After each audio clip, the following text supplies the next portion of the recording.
Yes people, Truth Hitman here, and the name of this video is called Elvis Presley, the King of Rock and Roll, Part 1. Ray Charles was jealous of Elvis. Now the reason why I say that is because Ray Charles made some statements about Elvis which were clearly untrue, undermining Elvis's greatness and talent as a singer, as a recording artist, as a musician. I can understand where Ray's coming from in some of the points he makes because of the racist background in which he was brought up in, like, segregated America, racist America. America has always been historically racist. And black artists had it harder than white artists.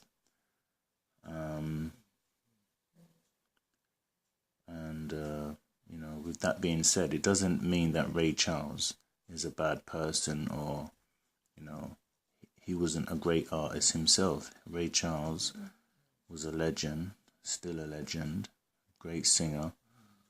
And also, it doesn't mean that, Elvis Presley was a perfect person or without flaws. Just like you and me are not without flaws. We have our flaws. But I'm dealing with this from a music standpoint. Elvis Presley was the king of rock and roll. And his legacy proves he was the king of rock and roll. Now, as we go on, I'm going to show you some videos, starting with Ray Charles himself, and then I'm going to continue to show you, what other artists said about Elvis, as opposed to what Ray Charles says about Elvis. Now, there's a lot of, there's some memes going around and videos going around on YouTube, social media, Facebook, etc., trying to discredit Elvis. And the reason for that is because in America, the criminal justice system is racist towards blacks.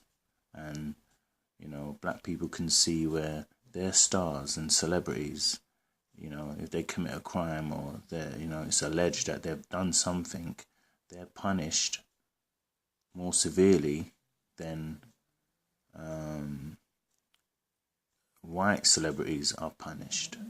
Even here in Britain, you've got a guy called, I think, Danny Baker, who made racist comments about the Queen of England's grandchild. And, he was sacked 1 minute, and within a week or two, he was back, given a job and everything else. So, the sacking was disingenuous, just like, like the Windrush situation, where, Theresa May should have resigned as Prime Minister. And, Amber Rudd got the sack, but then they gave her a job back, but in another department. So so it's just all disingenuous. So because of this now, black people see these things and they want some type of justice in it. And so Elvis has been made a target, but I think they made a mistake in targeting Elvis, because Elvis was one of the authentic white people when it comes to rock and roll and him as a person.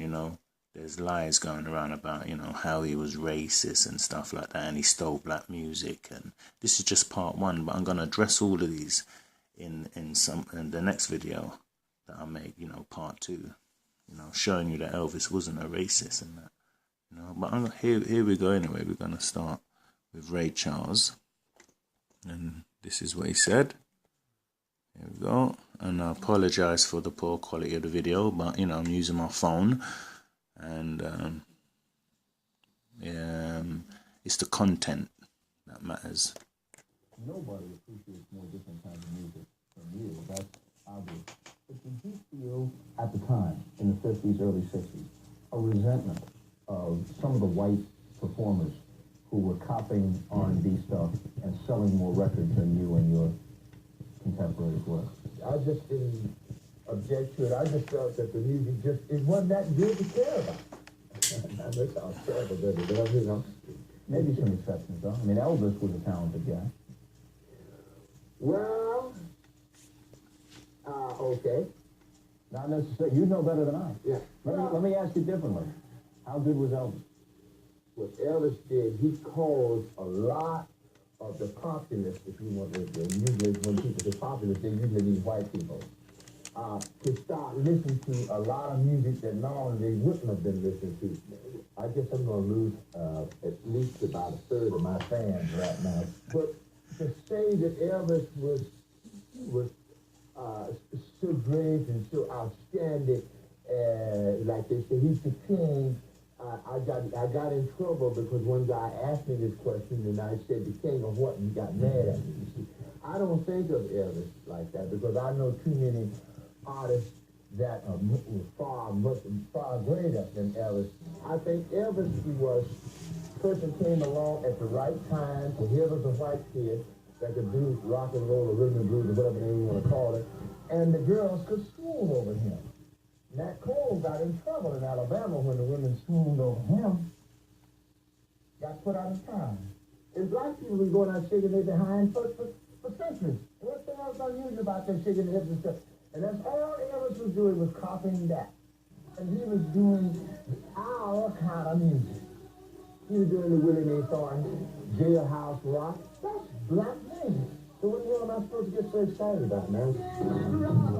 But I think all this stuff about saying he's the king and he's it's a bunk. Sorry. Next word. Don't ask me no more about Elvis because I got enough trouble as it is. I think you covered it, though. I don't think a follow-up is necessary.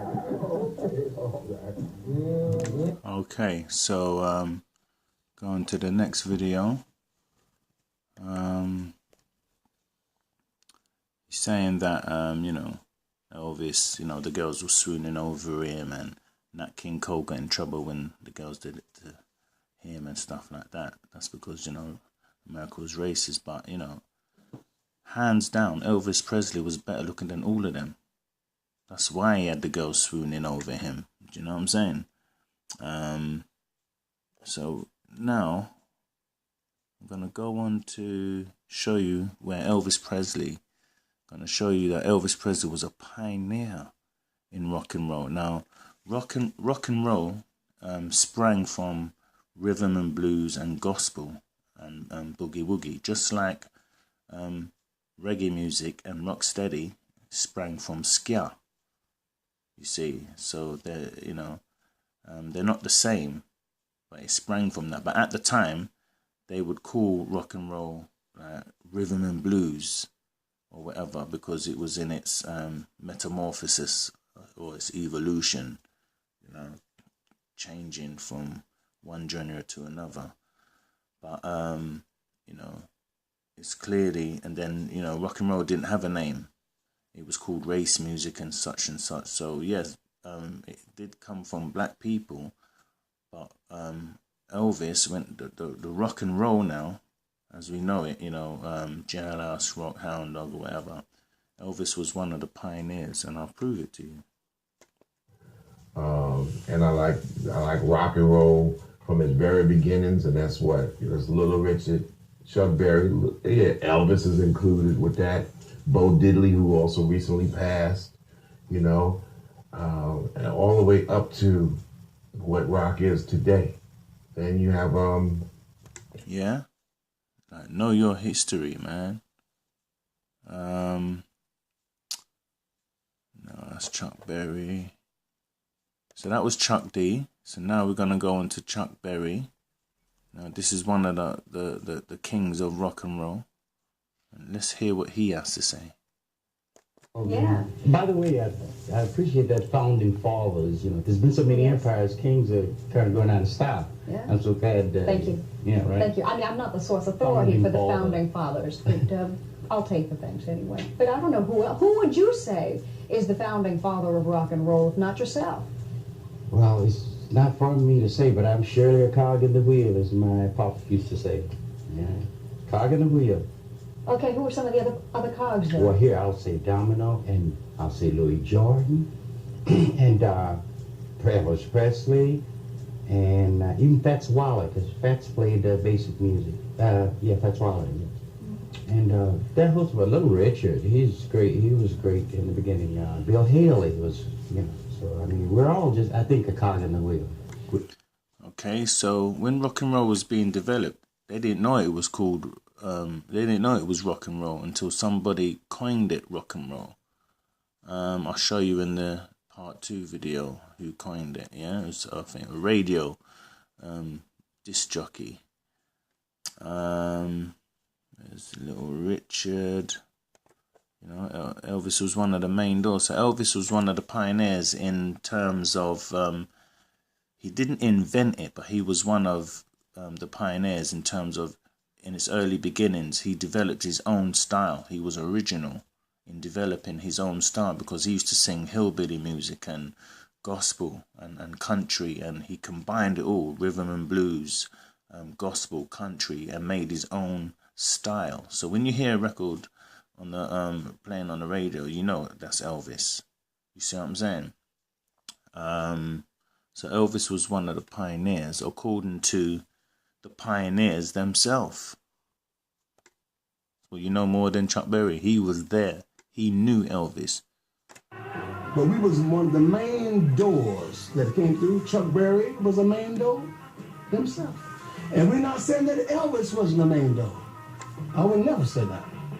Because Elvis started white people to really sing in rock and roll. Okay, so Elvis was, you know what I mean, one of the main doors. Let's see. Now, Elvis, there's a statement by Elvis. Rock and roll music is basically gospel and rhythm and blues. It sprang from that and people kept adding to it, yeah? And this is what other artists have said about Elvis. I'm not going to turn it up because of like copyright and stuff like that, and they mute you. But you can read it. Elvis used to go to the clubs. He was an integrator. Yeah, these are the days where white and blacks were segregated in America. You know? Yeah. So Elvis, you know, he would hang out with blacks. He grew up with blacks, so obviously he's going to be influenced by it. Now, what did Chuck Berry say? Elvis Presley is the greatest there ever was, is, or ever will be. Now, I never said this. Chuck Berry said it. And some people say, oh, if a black person boos Elvis or gives Elvis credit, you know, he's an Uncle Tom, stuff like that. You know what I mean? This is the response you get from some black people. And some people will say, you know, how can he be the king if he didn't invent rock and roll? How can you be the king of something if you didn't invent it? Hold on a minute. Muhammad Ali didn't invent boxing, but he's known as the greatest. Floyd Mayweather didn't invent boxing, but he's known as the best ever. You know what I'm saying? So just because you didn't invent something doesn't mean you can't become the greatest of it.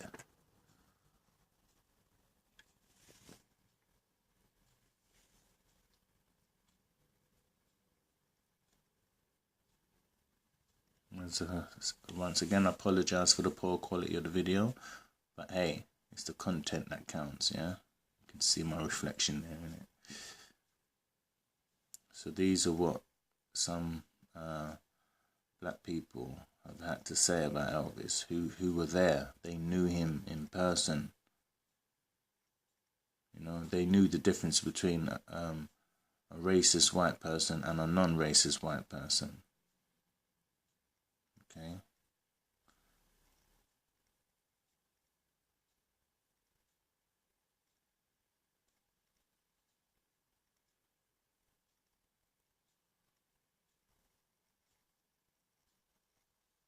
B.B. King.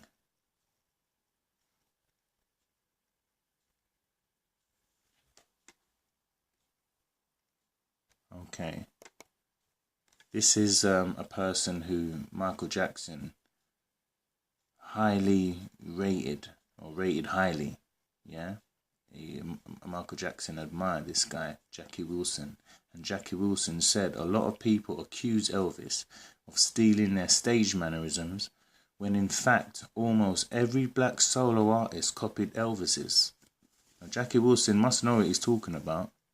And, you know, a lot of you who disagree, you know, you're going to be dismissive. You're going to disagree based upon your emotions and based upon the fact that Elvis is white.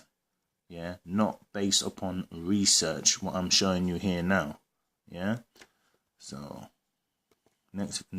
another thing people don't realize was that this man Elvis Presley, even though he was a white man, he wasn't accepted like Pat Boone and other white artists who were used by the system to sing black songs. Yeah, and they didn't have soul in them. If you listen to Pat Boone cover version of Little Richard's Tutti Frutti and Fats Domino's Ain't That a Shame, it didn't have the soul in it, whereas Elvis Presley was authentic. Pat Boone wasn't a rock and roll singer. He was square, with all due respect to Pat Boone. He wasn't a rock and roll singer, but he was put there as to be more how could I put it, what's the word, he was put there as a white face, you know what I mean, to because they didn't want black music to come through, but you know, rock and roll and stuff like that, he was made to sing the cover songs and be the face of some of the songs that were being sung rather than a black person. But when the white kids heard the original, you know what I'm saying, they knew they could hear the difference and see the difference. But Elvis Presley was authentic. Do you know what I'm saying? He wasn't your average white boy. And they hated Elvis Presley. Let me just quickly show you what James Brown had to say.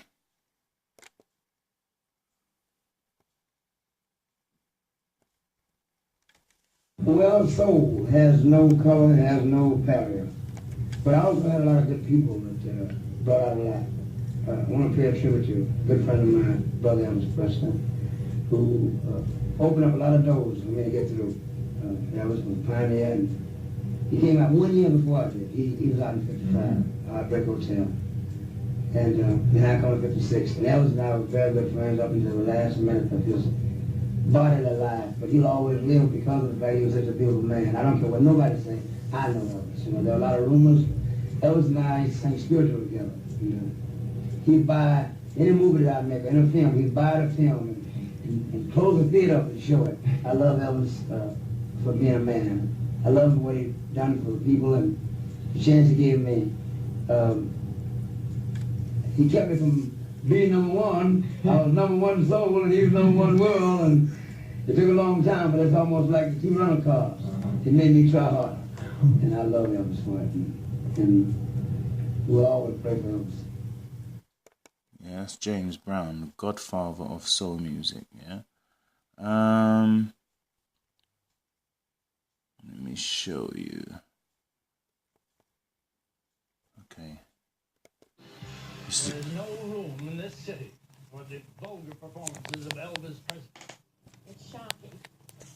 I watched him gyrate his legs and swivel his hips. And our parent-teachers group feels he should not be on television.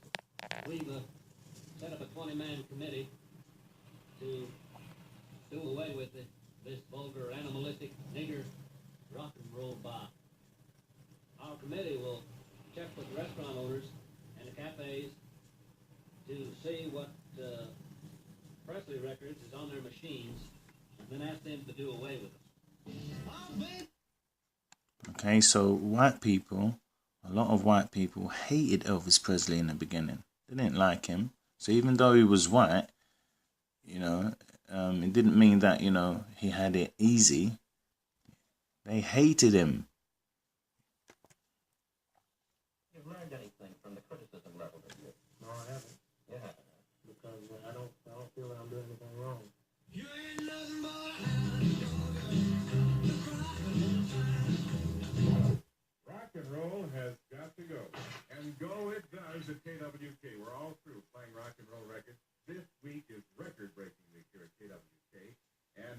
this week, no more rock and roll will be played on the air.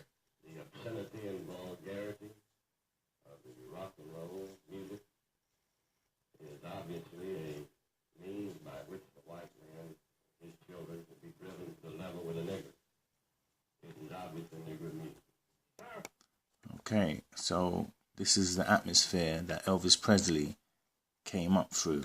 You know what I'm saying? He had a fight with his own people, his own race. Yeah, so obviously him being white was an advantage in racist America, but obviously him being an integrator, him being not prejudiced or whatever, it went against him. You know what I'm saying? Bottom line. He goes on. 10 days later, I got about 400,000 pan letters. Not fan letters, pan letters, and blaming me. We'll never watch you again, Uncle Mickey, when you put that vulgar man that jives and wiggles his backside in his butt. It's disgusting.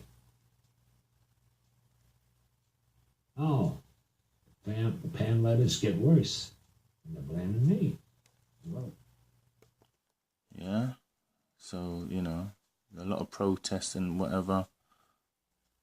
Here we go. This is B.B. King. I don't think he ripped them off. I think once something has been exposed, anyone can add or take from it if they like. He was just so great, so popular, so hot, so anything that he played, it became a hit. To me, they didn't make a mistake when they called him the king. It became a hit. To me, they didn't make a mistake when they called him the king. So, you know, these statements from other black artists who are legends, who are great, contradict what Ray Charles said. You know, Elvis Presley was great. He was a great singer. And if you take like Ray Charles and all that were good, and Elvis contemporaries were good, like the other pioneers of rock and roll, Little Richard, Chuck Berry, yeah, they were great in terms of songwriting ability. But when it came to singing, Elvis was the best. Go and listen to Little Richard and Chuck Berry. They got good songs, but it's one-dimensional. Elvis Presley, if you hear Love Me Tender, Jailhouse Rock, Wooden Heart, you'd think you're hearing three different people if you didn't know who Elvis was. It sounds like three different people. And, you know, people forget that Elvis Presley wasn't just a rock and roll singer. He would sing songs like It's Now or Never, Surrender, Hawaiian songs. The guy could have been an opera singer. Now, with all due respect to Ray Charles, he couldn't sing like that. Neither could Nat King Cole. They had a one style. Elvis Presley was versatile, more than people realize. He's probably the most versatile singer in history. Last of all, we'll play this one. That's if the video don't cut out. If the video don't cut out, this is B.B. King again. So, you know, Elvis Presley was the king of rock and roll. And the reason why a lot of people don't want to give him his just dues because he was white. But they haven't done their research. Their statements are based off of ignorance. You knew Elvis before he was big. Yes. And you knew him after he was big. Yes. Tell me about it. Elvis was very shy when I first met him. When I first met him, was it Sun Studio? Where was it? Sun Studio in Memphis there. Dewitt Phillips was a disc jockey, and his brother Sam Phillips was on the station. So I used to go out to the studio, and my company that I worked for at the time would always contract Mr. Phillips to let us in any time that we had something to record. And usually Elvis would be there practicing a lot of times. He had several people, but at that time he was a handsome guy, good looking. I didn't think too much about his playing or singing. I mean, he was okay, but I didn't see at that time what I saw later on. But he would talk, and it was, you know. Interested in your music? He would watch. He didn't ask questions a lot, but he would watch. Because a lot of people, when they heard Elvis, thought he was black, didn't they? At first, yes. Yeah, I guess he was playing black music. He was a white guy. Yeah, but see, at first he was playing more like rockabilly. He wasn't really getting into the things that he started to do later. But when he started to do that, then he started turning heads, including mine. Yeah, did. So yes. What did you see then? I saw that he had everything. The looks, he had the talent, he had the rhythm, he had the soul. Had everything. To me, he had everything. You know, you started looking at the guy, God almighty, he's handsome, he's tall, he looks good, he can sing, he can play. You know, women. Well, I didn't see, you know, I didn't see women disliking him, but he was just, I didn't see him after them either. But I guess had I been handsome like that, I probably would have. So he was handsome like Elvis. He probably got the girls screaming, you know what I mean? So Elvis had an edge on other artists. He was the best looking, whether you like it or not. Yeah, he was a sweet boy. Yeah, and he was the king of rock and roll.